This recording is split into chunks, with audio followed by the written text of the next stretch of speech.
સમાચાર હવે સુરતથી મળી રહ્યા છે, જ્યાં બારડોલીના આફવા ગામે દીપડો જોવા મળ્યો હતો। રહેણાંક વિસ્તારમાં દીપડો દેખાતા જ લોકોમાં ફફડાટ ફેલાયો છે। આ દીપડાને પૂરી પાંજરે પૂરવામાં આવે તેવી માંગ ઉઠી છે। સોસાયટી પાસે બેઠેલા યુવાનો દીપડો જોઈને ભાગ્યા હતા। અંધારામાં આંખ ચમકતું પ્રાણી દેખાતા યુવાનો ગભરાયા હતા। વધુ જાણકારી સાથે સંવાદદાતા ઉદય જાધવ જોડાઈ ગયા છે। ઉદય, રહેણાંક વિસ્તારમાં દીપડો આવી ચડતા લોકોમાં ભયનો માહોલ ઉભો થયો છે, શું અપડેટ? જી બિલકુલ, બારડોલીના આફવા ગામની આ ઘટના છે।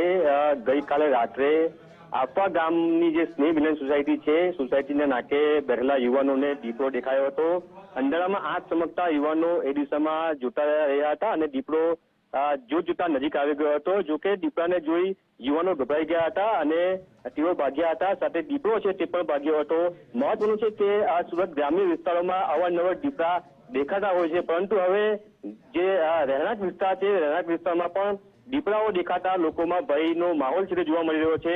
આ સમગ્ર ઘટનાને લઈને સ્થાનિક friends of animal welfare trust અને જે વન વિભાગ છે, વન વિભાગ દ્વારા હાલ પાંજરું મૂકવામાં આવ્યું છે, પરંતુ જે પ્રમાણે રહેણાંક વિસ્તારોમાં અવારનવાર દીપડાઓ દેખાતા થયા છે તેને કારણે લોકોમાં ક્યાંક ને ક્યાંક ભય છે જોવા મળી રહ્યો છે।